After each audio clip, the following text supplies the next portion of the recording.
impilo nesezandleni kaNkulunkulu. Yonke impilo yethu incike kuNkulunkulu nasezandleni zakhe. Fanele uma uvuka imihla lamalanga ubuze uNkulunkulu, Nkosi yami, my life is in your hands, my future is in your hands, my career is in your hands, my business is in your hands, my family is in your hands. uNkulunkulu ayazi lento lokuthi ulilaye kuye nokuthi uthembe yena. Haleluya. Bazalwane, namhlanje ngifuna ukuzokhuluma ukuthi uNkulunkulu bazalwane akuyeke abe nedili nomuntu makube kuthiwa umthembi. uNkulunkulu mawuzafuna ukusebenza naye kufanele ukuthi umthembe and uthande impilo yakho, nehope yakho, netrust yakho, nefaith yakho yonke complete ibeke kuNkulunkulu. uNkulunkulu akadili nomuntu ongamthembi, akadili nomuntu ongabhilivi kuye bazalwane. Ama-condition esiwanika uNkulunkulu masize ekukholweni. Wathi uNkulunkulu ukuze ngikhona ukukusebenzela, ukuze ukhona ukubona amandla ami ukuthi uNkulunkulu, ama-condition ama-simple, nithembe kuqala. Haleluya. Nithembe kuqala. uNkulunkulu nongamthembi bazalwane ayikho idili anayo nami.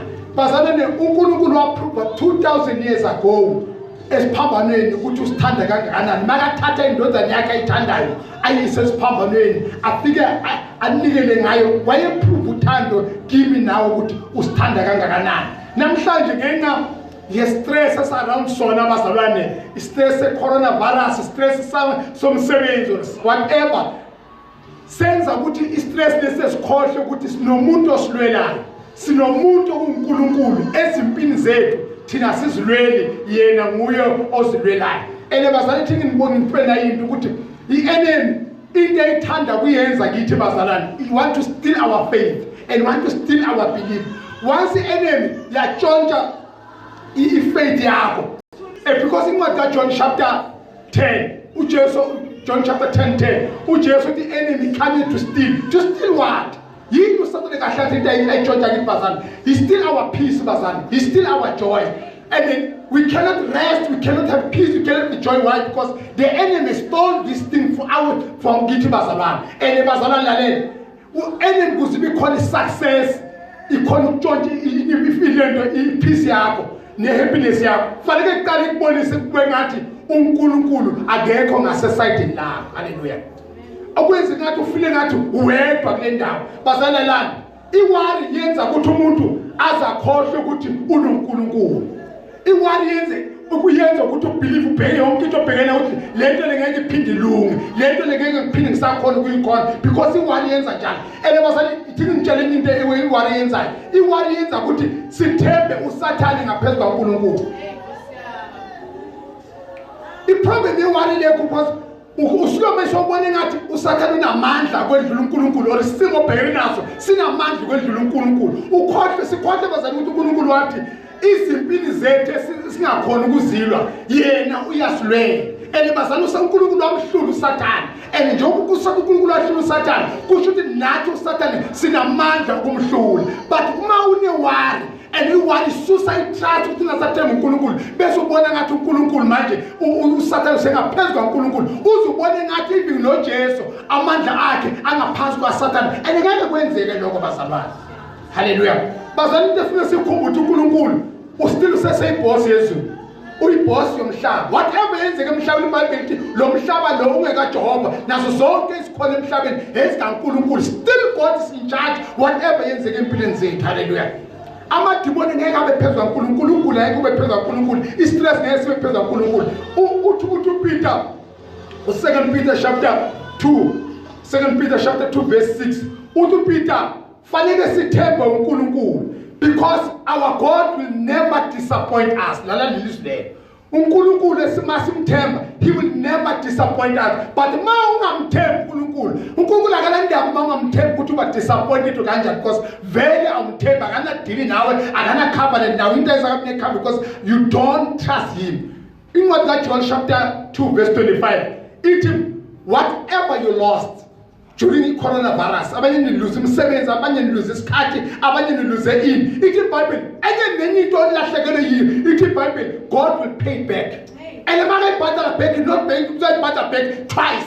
whatever ulahlekele yiyo or osezalahleka ngenxa into eyenzekalayo ukhumbule incwadi kaJohn chapter 2 verse 25 uNkulunkulu ezithembisa whatever into iluzile I will go to pay you back and I will pay you double. Ake sifunde ilizwi lethu Numbers chapter 13 verse 30 and 31. Then Caleb quieted the people before Moses and said, "Let us go up at once and take possession, for we are well able to overcome it." Yes, Caleb uthini? Uthi let us go and take over. Let us go and take over because we are able to overcome the enemy. Bazalwane, lapha sifunda ngama-report ayi-2. Njoba lapha emhlabeni khona manje sinama-report ayi-2. Kune-report esithola every day ezindabeni yokuthi i-coronavirus ibulela abantu abangaki. I-coronavirus igulisa abantu abangaki. Bangakho abantu abateste positive. Bese kuba ne-report eyi-silent okuyilizwi kaNkulunkulu. And nangaleskhathi leso kwakunama-report ayi-2. I-report enye yayidumile yayinabantu abayithela bayisupporta lithi iBhayibheli i-millions almost 2 million yabantu babelieve le report leyo. Kodwa yizi iBhayibheli ithini uthi uKenneth Masani i-argument yakhe uthi lalelani iqiniso siwabonile akhona ama-giant ezweni esiya kuwo. Akayiphiki le ndaba ukuthi khona nathi asiyiphiki indaba ye-coronavirus ukuthi khona, asiyiphiki ukuthi any sickness ikhona, asiyiphiki ukuthi any enemy ikhona, kodwa esikushoyo ukuthi enemy siyayibona futhi siyayazi sizwile ngayo, kodwa sikwaziyo ukuthi we are more than conquerors because asiyithi esinqoba i-enemy, kunomuntu osinqobelayo. Uthi Caleb bazalwane sibonile enemy kodwa uNkulunkulu wethu is able to overcome the enemy esibhekene nayo. Asifundeni 31. Verse 31. But the man who had gone up with him said, "We are not able to go up against the people." Niyezwa ke lapha bazalwane sinama-report ayi-2 manje.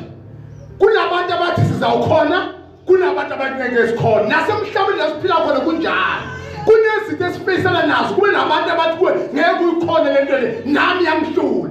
Yebo wena yakuhlula because wawungathembi uNkulunkulu. Mina ngeke ngihlule because ngithemba uNkulunkulu. Ungathi ngoba omunye umuntu wahlula into bese uqaba nawe izakuhlula. Haleluya. Bazalwane uNkulunkulu indaba lalembazana uNkulunkulu isho le ndaba umuntu ayizwe la ndaba. Bazalwane uNkulunkulu indaba ukuthi abantu bangamthembi uNkulunkulu. God take that very personal. uNkulunkulu bangamthemba zalento iba very personal and it's so painful kuNkulunkulu bangamthembi. iBhayibheli lithi uthi lana lithi iBhayibheli nomuntu wakhosa abantu bakhala inyembezi balalele bakhala inyembezi enema akafiki nokufika ayiwanda khona ungizwa na nkosiyami ayikafiki enema abantu bakhala inyembezi ngamagama bahlule isitha ivibanga kabi ivinanazo bahlule isitha ivibanga space nokuspace kodwa isitha sesibahlule iBhayibheli bakhala inyembezi iBhayibheli bathi usikhiphelene eGibhite kanti uzosibulela lapha lithi iBhayibheli yaphakama amadoda ethu ukhela ngoJoshua bathi ayikhona siwabonile ama-giant akhona kodwa i-giant ayikho ngaphezu kaNkulunkulu wethu. Asifundeni Numbers chapter 14 verse 9. Only do not rebel against the Lord, nor fear the people of the land, for they are our bread. They protect. Uyazi iBhayibheli lithi enemy yakho iyisinkwa sakho. Uthi amadoda ningavukeli uNkulunkulu. Uthi musini ukuvikela the only source ye-protection enayo. Uthi ningavukeli lo muntu lona okungiyena uNkulunkulu wethu. Yizi iBhayibheli lithi lezi thasakho obhekene nazo ziyisinkwa sakho. Ngazi ngakhumbula uDavide makathi uNkulunkulu udeka itafula ebusweni bezitha zakho. iBhayibheli namhlanje lithi isitha sakho whatever obhekene nayo siyisinkwa sakho. Wenzani ngesinkwa? Khumbula wenzani ngesinkwa? Into eyidlala. Isinkwa yi-most controller. iBhayibheli lithi uthi laba enemy wonke esibhekene nayo ayisinkwa sethu. Why? Because sinoNkulunkulu ngasesayidini lethu. Their protection has departed from them. Yale iBhayibheli lithi iBhayibheli ubatshela abantu ukuthi labantu enibasabayo I-protection kaNkulunkulu isukile kuba ayayayay bazalwane. Lalani bazalwane, omunye nomunye umuntu othemba uNkulunkulu kune-protection kaJehova ekhona kuwe. I-enemy yakho osuke ubhekene namayolwa nawe into oyazi namhlanje ufuna ukuyazi ukuba isukile protection. Kodwa lalela iBhayibheli lithini ukuthi uNkulunkulu ususa kuqala i-protection ye-enemy. I-enemy yakho ayisala protection. Senguwe kuphela une-protection. Kusho ukuthini lokho mfundisi? Kusho ukuthi whatever uyisa ku-enemy yakho izakhona ukuyilimaza, izakhona ukuyiwisa phansi because why? Ayisala protection. Isusa obani? Isusa uNkulunkulu. Asifundeni. And the Lord is with us. And the Lord is with us. Bazalwane impela lento yizwe namhlanje ukuthi uNkulunkulu ngakuwe. Uthi mawubhekene inkinga uthi I may overcome. Uthi I can overcome this because God is with me. God is on my side. When God is with us, bazalwane, who can be against us? Who can defeat us? The answer is no one. Do not fear them. Yes, Bible team. Do not fear them. Because if fear bazalwane, isusa ifaith. And once ifaith yasuka, waqala ukusaba, uNkulunkulu lento uyithatha very personal. Bazalwane ngicela ukuphinda legama. Bazalwane it's very personal kuNkulunkulu ma umuntu angamthembi. And uNkulunkulu akanasizathu ukuthi protect uma kube wena umthembi. Kodwa ma uthemba uNkulunkulu nguphi isizathu sokuthi protect. Hey Nkosi yami. Asifundeni. Verse 11. Then the Lord said to Moses, how long will these people reject me? And how long will they not believe me? With all the signs which I have performed among them. Bazalwane ngimtshele ngathi indaba ungathembi uNkulunkulu personal kaNkulunkulu. Uyazi uNkulunkulu respond yakhe ithini? uNkulunkulu ma ungamthembi, uyazi le respond yakhe uthini? How long these people reject me? Ma ungamthembi uNkulunkulu uthatha le ndaba lokuthi wena uyamreject. Hayi wasama ukuthi ayithatha into engishoyo. Ma uNkulunkulu ungamthembi ungamthasa uNkulunkulu ibiza le ndaba ukuthi uyamreject. Yizo uNkulunkulu maqeda ukuthini? Uthi kufika nini ngize ngiziprove kulabantu laba. Hayi wasama. Uthi uNkulunkulu labantu laba yibo lengavula ilwadleni babhekile babona amandla ami. Yibo lowenza abamamlingo eyithana eGibhithe babona amandla ami. Kodwa still namhlanje abangithembi. Yibo labangabaphi imali ehlane namhlanje abangithembi. Uthi uNkulunkulu yini into efanele ngiyenze ukuze ngiziprove ukuba nginamandla ngibangithembi. uNkulunkulu uyayifuna kulabantu eyi-1 nayifuna kuwe eyi-1 nje kuphela ukuthi themba mina ngempilo yakho. Themba uNkulunkulu ngesimo sakho. Uthi noma sobona ubumnyama uthi Nkosi ubumnyama lapho khona kodwa ngithembe wena. Hallelujah. Verse 22. Because all these men who have seen my glory and the signs which I did in Egypt and in the wilderness and have put me to the test now these 10 times. Yes. And have not Now 10 times. They put God into test. How do you put uNkulunkulu test? Ma ungamthembi, waqala ukudoubt uNkulunkulu, umfake testini uNkulunkulu. Ulinga uthi ngamanga mushite, angikho sure ukuthi wena uNkulunkulu. Angikho sure ukuthi wena ungangivikela. Angikho sure ukuthi wena ungangipha lento le. Bazalelani, ayikho miracles ozayithola ma ungathembi uNkulunkulu. Okuzwa yathi amen. Lalelani, uma uNkulunkulu ungamthembi even neprayer yakho mawuyithandaza, uyithandazela mahala. If you don't trust uNkulunkulu, the best thing ungayenza stop praying. Lalelani, ayikho fasting uNkulunkulu azayilalela la recognize yomuntu ongamthembi because uma uNkulunkulu ungamthembi uyithatha ukuthi kuyele ndaba leyo rejection or indaba ukuthi uyamdelela because it's very personal if you don't trust him. Bazalelani, hakho worship or praise uNkulunkulu ayimukelayo yomuntu ongamthembi. Nezinyembezi zomuntu okhalayo angathembi uNkulunkulu uzikhalela ize. Hallelujah. Ama-miracles ukuze sikhona ukwathola fanele sithembe uNkulunkulu. Ukuze sikhona ukuvusa abantu abagulayo fanele sithembe uNkulunkulu. Nomuntu omthandazelayo fanele naye athembe uNkulunkulu. Ukuze ukhona ukuthola i-breakthrough fanele uthembe uNkulunkulu. Ukuze uNkulunkulu akhona ukuphendula umthandazo wakho fanele uthembe uNkulunkulu. Ithi incwadi kaJohn chapter 11 verse 40. uJesu uthi bosista bayithu uMary noMartha, umfana ufile. Hallelujah. Usethunele umfana ungqwatshile.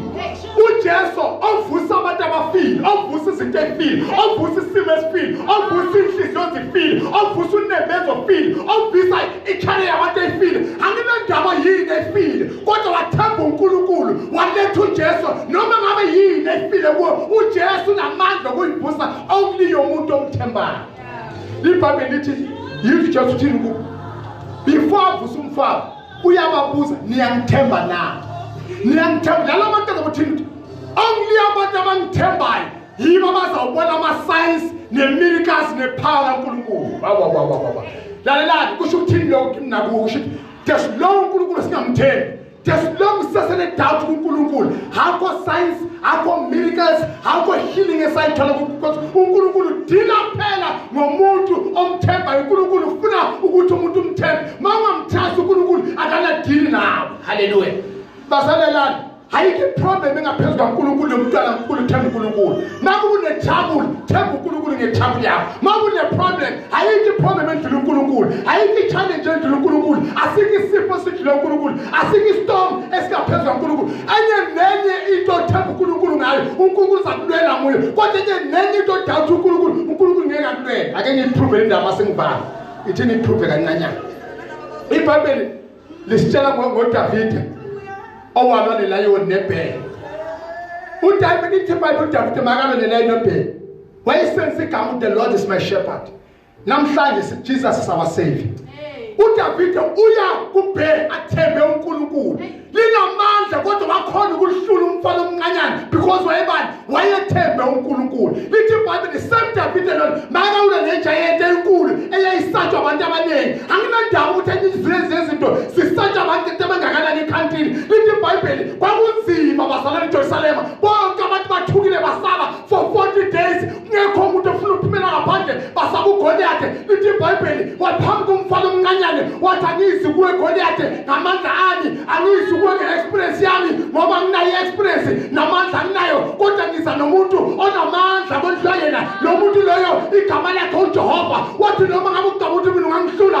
kodwa kunomuntu ongekumhlule lo muntu lo uJehova wathi ngiphethe uJehova ngiza kuwe namhlanje ngithi wena awuphathanga Jehova uphethe igazi negama likaKristu Jesu whatever giant obhekene nayo asinandaba abantu bathini ngayo iyakuye uphethe uJesu ayikho enemy endlo Jesu wethu lithi iBhayibheli wathi awubona umlilo uShadraka noMeshaki noAbednego bathi umlilo siyabona uyavutha kodwa bathi sithemba uNkulunkulu wedlula umlilo lithi iBhayibheli bathi even noma ngabe kuthiwa uNkulunkulu akasingise emlilweni lalela kodwa still siyamkhonza lalela bazalwane ukufa nokuphila kithi kuyafana kodwa sife sithemba uNkulunkulu asihlupheke sithemba uNkulunkulu masingathathi enemy sibeke ngaphezulu kaNkulunkulu uDaniel wayemabhubesini ngiyacabanga njengomuntu wayethukile kodwa lithi iBhayibheli wayemabhubesini enoNkulunkulu ethemba uNkulunkulu bonke labo bathemba uNkulunkulu akakaza phonke noyiwani umuntu omthembile kodwa mawungamthembi uNkulunkulu akaladili nawe akalacovenant nawe and akala business of that project because awumthembi. We can overcome this through the name and the blood of our Lord Jesus Christ. Let the Almighty God bless you. We thank you in Jesus' mighty name, now and forever. Amen.